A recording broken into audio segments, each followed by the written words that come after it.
Olá, meninos, tudo bem com vocês? Espero que estejam todos bem. Vamos lá, mais uma semana, né, de trabalho. Olha, dando sequência à revisão de conteúdo, nós vimos na aula passada as regras da crase e agora vamos ver a estrutura da oração e pontuação que foram os nossos conteúdos estudados no segundo bimestre, ok? Então, a frase: toda estrutura linguística que pode ou não ter verbo é uma frase, ok? Pode ou não ter verbo. Então, a frase que tem verbo, ela chama-se oração. As orações, e aqui não tem verbo, é frase, ok? As orações, elas compõem o que chamamos de período. Se a oração tem apenas um verbo, classifica-se em período simples. Se a oração tem mais de um verbo, classifica-se em período composto. Exemplificando cada item mencionado anteriormente. Frase: que bela casa. Tá vendo? Não tem verbo, mas é uma frase. Agora, eles fizeram silêncio. O verbo fizeram torna essa frase uma oração. Apenas um verbo, período simples. Oração ou período. Eles fizeram silêncio e saíram da sala. Então, esta oração, ela tem dois verbos. Se ela tem dois verbos, ela tem dois períodos. Cada verbo representa um período.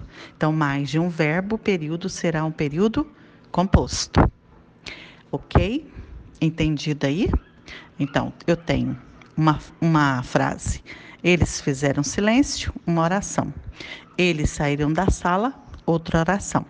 Eles fizeram silêncio e saíram da sala, período composto. Ok? Depois nós vamos ver se esse período é composto por subordinação ou por coordenação. Mas por enquanto é isso. Vamos agora para a pontuação. Os sinais de pontuação são fundamentais na língua portuguesa.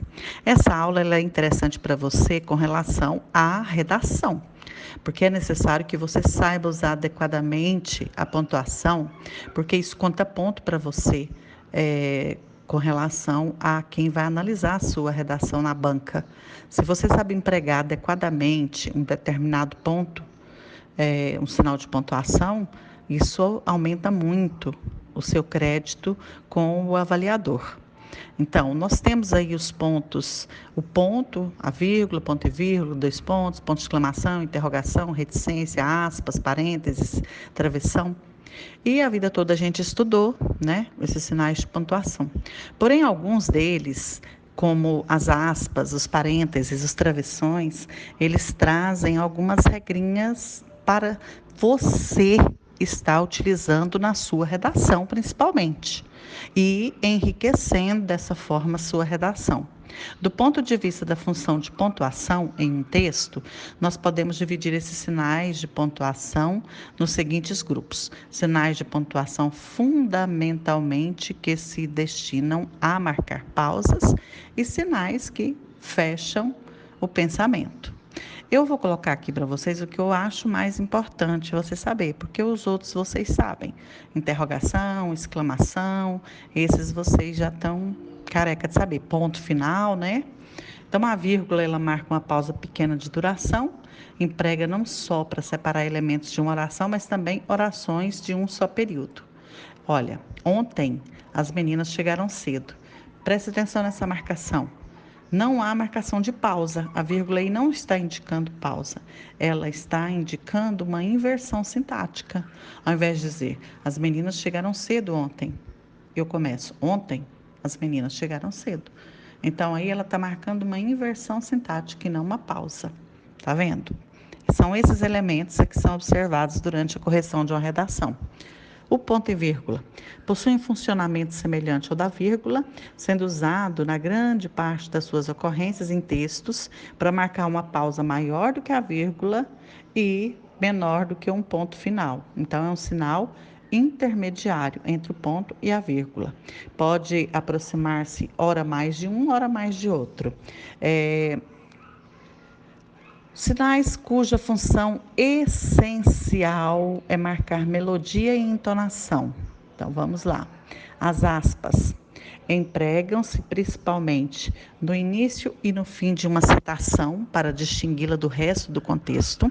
Então você vai colocar uma citação de algum autor, de alguma obra, coloque entre aspas, para fazer sobressair termos ou expressões, geralmente que não são peculiares, não são comuns à linguagem normal de quem escreve, tá? Como estrangeirismo, arcaísmo, neologismo, vulgarismos, gírias, né? Então, você vai utilizar aspas para você distinguir aquele termo ali dentro do contexto como sendo algo peculiar que você está utilizando na sua redação. E também você utiliza aspas para acentuar o valor significativo de uma palavra ou de uma expressão, para valorizar certas palavras ou expressões que você está utilizando. Os parênteses. Empregamos os parênteses para intercalar num texto qualquer indicação acessória. Então, quando é que eu vou utilizar os parênteses dentro de uma redação? Quando eu vou dar uma explicação, tá? Fazer uma reflexão, um comentário à margem daquilo que está afirmando. Então, quando você quer introduzir algo à parte dentro do seu texto, uma nota emocional, expressa geralmente em forma exclamativa ou interrogativa, também você vai colocar entre parêntese para indicar que aquilo ali é uma informação, um termo, uma indicação acessória, certo? Algo diferenciado dentro do seu contexto. Além dos parênteses, nós temos aí os colchetes, que são uma variedade de parênteses também, mas é de uso restrito. Então, o que é uso restrito? Você só vai empregar um colchete quando, numa transcrição de um texto alheio, o autor intercala observações próprias. Quando você vai transcrever um texto ou um trecho de um texto de alguém, você vai intercalar observações próprias, você deve colocar o colchete. Quando se deseja incluir uma referência bibliográfica, uma indicação que não conste da obra citada. Então, você está falando sobre o Cortiço e você vai fazer uma referência bibliográfica a uma outra obra ou a uma música da atualidade. Aí você vai colocar entre colchetes. O travessão. Ele é empregado principalmente para indicar nos diálogos a mudança do interlocutor, que é o que a gente aprende a vida toda, né? Ou para isolar dentro de um contexto palavras ou frase. Nesse caso, nós usamos o duplo, aquele travessão no início e o travessão no final. Você vai isolar dentro de um contexto aquela palavra ali, mas ela está lá. Ela precisa estar lá.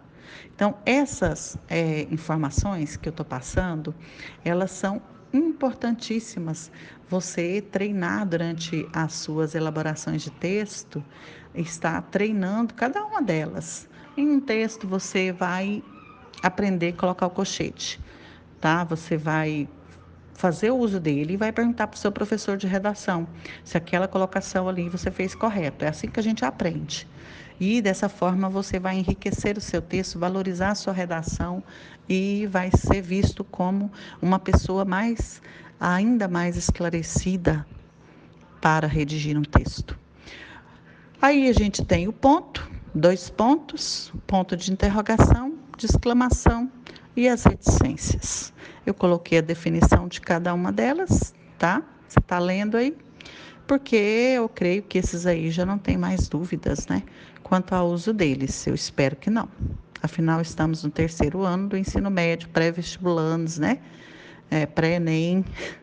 Então, olha, qualquer dúvida, pode me procurar, tá? Essa é a revisão de conteúdo para vocês do 2º bimestre. Espero que eu tenha contribuído.